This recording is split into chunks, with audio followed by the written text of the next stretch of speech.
Good afternoon students. आज हम हिंदी सुलभ भारती कक्षा 8वीं इसमें का छठा लेसन जरा प्यार से बोलना सीख लीजिए यह कविता अध्ययन करेंगे। रमेश दत्त शर्मा यह इस कविता के कवि हैं। अभी रमेश दत्त शर्मा जी ने इस कविता में तुम लोग को वाणी का महत्व, प्रत्येक व्यक्ति के जीवन में वाणी का कितना महत्व होता है वह बताया गया है। वो उन्होंने बताया कि वाणी से हम कैसे अपने जीवन में सफलता प्राप्त कर सकते हैं। तो वाणी का कितना महत्व प्रत्येक मनुष्य के जीवन में होता है, तो वाणी के बारे में इस कविता में तुम लोग को बताया है। तो परिचय जो है वो तुम लोग पढ़कर रमेश शर्मा जी का देख सकते हो।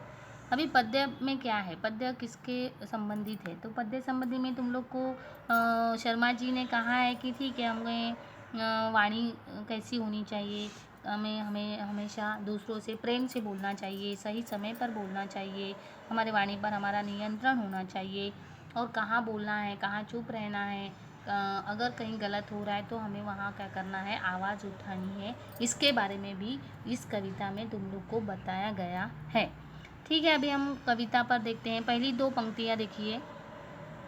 वाणी में शहद घोलना सीख लीजिए, जरा प्यार से बोलना सीख लीजिए।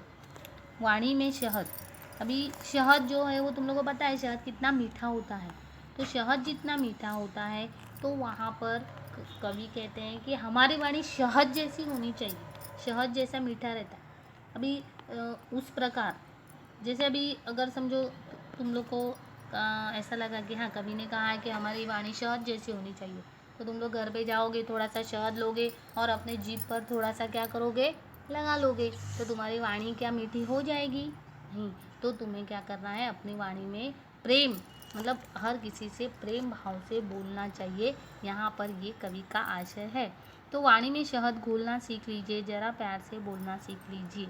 मतलब यहाँ पर कवि मानव को संबोधित करते कि हे मानव, तुम अपनी वाणी में शहद जैसी मिठास घोलो, यानी मधुर भाषी बनो, हमेशा एक दूसरे से प्रेम व्यवहार से बात करो। तुम्हारे जो शब्द हैं वो मीठे होने चाहिए, मीठे शब्दों में बात करो, जब भी बोलो प्यार से बोलो, और आवश्यकता हो तभी बोलो।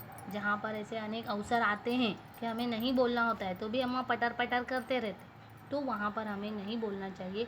जहाँ ज़रूरत होगी वहीं बोलना चाहिए। अभी आगे की दो पंक्तियाँ देखो। चुप रहने के यारों बड़े फ़ायदे हैं, जुबा वक्त पर खोलना सीख लीजिए। कवि कहते हैं कि चुप रहने के यारों बड़े फ़ायदे हैं। अगर तुम लोग कहीं वार्तालाप हो रही है, कहीं संवाद हो रहा है, तो वहाँ पर अगर तुम लोग चुप बैठते हो तो उसके भी बहुत सारे फ़ायदे हैं। कैसे कि वहाँ पर अगर तुम लोग चुप बैठते हो तो तुम्हारा समय और तुम्हारी एनर्जी, ऊर्जा, इन दोनों की बचत होती। और प्रत्येक व्यक्ति के जीवन में तो दो ही महत्वपूर्ण बातें हैं, ऊर्जा और समय। अगर वो अपनी ऊर्जा और समय बचा लेता है तो उसे काफ़ी हद तक सफलता मिल सकती है। बहुत सारी समस्याओं पे वो क्या कर सकता है, नियंत्रण कर सकता है। तो इसीलिए वो कहते हैं कि अगर तुम चुप रहोगे तो तुम एक तो तुम्हारे समय की बचत होगी, और दूसरी जो तुम्हारे शरीर की ऊर्जा है उसकी बचत होगी। इसीलिए वो कहते हैं कि जहाँ पर ज़रूरत ना हो वहाँ पर हमें नहीं बोलना चाहिए। ज़रूरत नहीं है फिर भी हम वहाँ पर बोले जा रहे हैं, सामने वाले को परेशान कर रहे हैं, वहाँ तुम्हारी ऊर्जा भी नष्ट हो रही है और समय भी नष्ट हो रहा है। इसीलिए कवि कहते हैं कि जुबा वक्त पर खोलना सीख लीजिए, जहाँ ज़रूरत हो वहाँ पर बोलो, हर समय पटर पटर करने की कोई ज़रूरत नहीं। उससे क्या होगा, तुम्हें ही नुकसान होगा। एक तो तुम्हारी ऊर्जा समाप्त होगी और समय भी व्यर्थ होगा। इसीलिए जहाँ पर ज़रूरत हो वहीं पर क्या करो, जुबा खोलो। अभी जुबा, जुबा यहाँ पर एक शब्द है, जुबा यानी क्या कि जीभ, मुंह। वहाँ पर हमें क्या करना चाहिए, हमारा उसी समय जहाँ ज़रूरत हो वहाँ पर मुंह खोलना चाहिए। आगे की दो पंक्तियाँ देखिए। कुछ कहने से पहले ज़रा सोचिए, ख्यालों को खुद तोलना सीख लीजिए। अगर हम कभी भी हम मुंह खोलते हैं तो ऐसी बातें कह देते हैं कि वो सामने वाले को बुरी लग जाती है। तो अगर हम क्या कह रहे हैं, उसका सामने वाले पर कितना परिणाम होगा, उसका कितना असर होगा, इसके बारे में हमें क्या करना चाहिए, सोचना चाहिए कि बाबा मैं ये बात बोल रहा हूँ तो सामने वाले पे क्या परिणाम होगा, कुछ हो सकता है, कितने हद तक वो बात जा सकती है। तो यहाँ पर कवि रमेश दत्त शर्मा जी कहते हैं कि कुछ कहने से पहले ज़रा सोचिए, ख्यालों को खुद तोलना सीख लीजिए। अभी ख्यालों को खुद तोलना सीख लीजिए, मतलब बोलने से पहले अपने शब्दों को तोलने की आदत बनाओ। ऐसा ना हो कि आपकी बात सामने वाले को दुख पहुंचाए।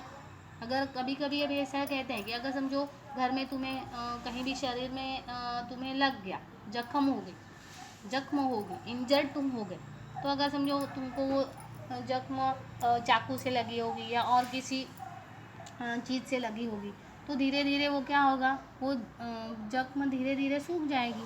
लेकिन अगर तुम अपने कटु वचन किसी को बोलते हो तो वो व्यक्ति हमेशा याद रखता है, यहाँ बाबा ये फलाना फलाना व्यक्ति मुझे ऐसा ऐसा बोला था। समय असमय उसकी वो कटु बातें हमें याद आकर परेशान करती रहती हैं।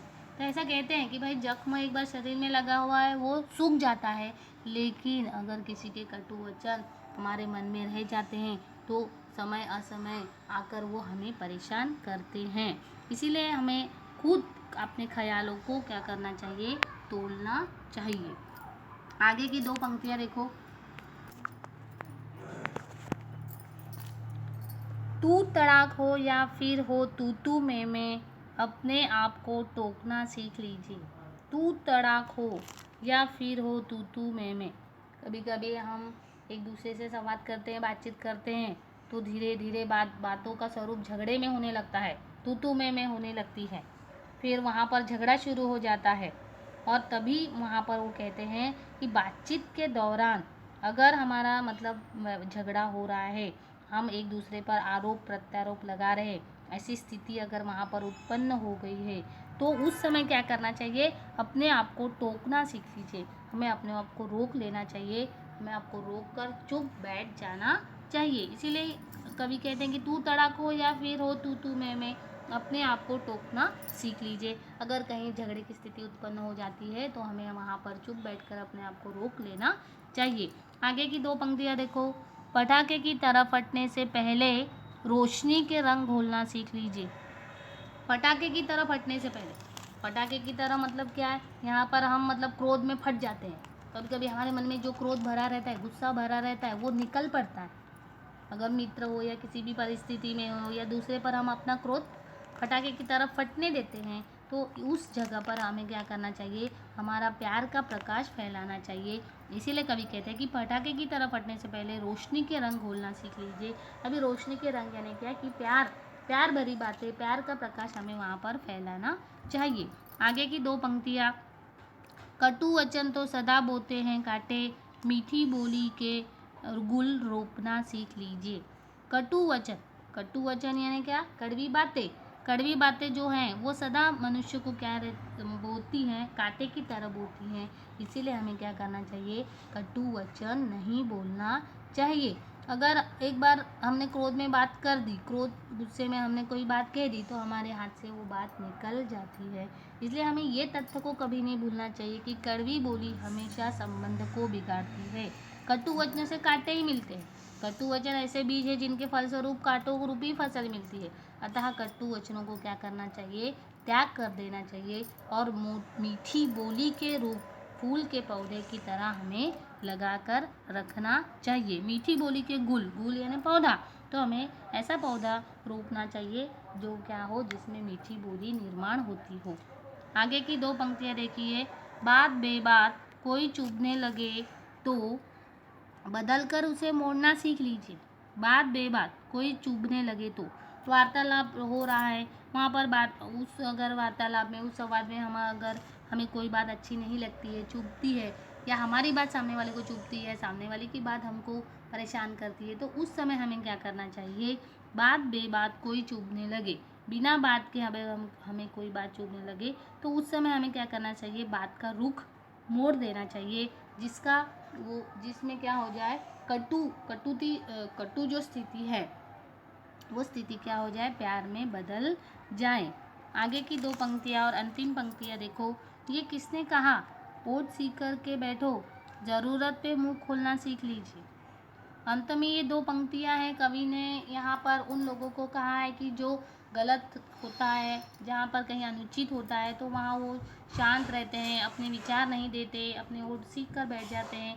उन लोगों को कहा है कि ये किसने कहा ओट सीख कर के बैठो, ज़रूरत पे मुंह खोलना सीख लीजिए। अगर हम देख रहे हैं कि यहाँ कोई गलत कार्य हो रहा है तो वहाँ पर हमें चुप नहीं बैठना चाहिए, अपने होठों को सीख कर नहीं बैठना चाहिए।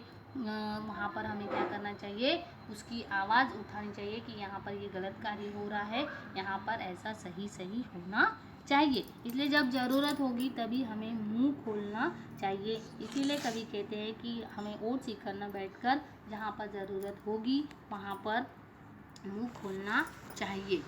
मुझे लगता है ये कविता तुम लोगों को समझ में आ गई होगी। इससे भी ये जो कविता है इसका एकदम संक्षिप्त भाव कवि क्या कहना चाहता है कि अगर मतलब ये गज़ल है, गज़ल में कुछ शेर दिए हैं कवि ने, तो उन शेरों के द्वारा तुम लोग को कहना चाहते हैं कि हमें हमेशा प्रेम से बोलना चाहिए, सही समय पर बोलना चाहिए, बोलने से पहले विचार करना चाहिए, आत्मनियंत्रण रखना, ये भी इस कविता की क्या है, विशेषता है।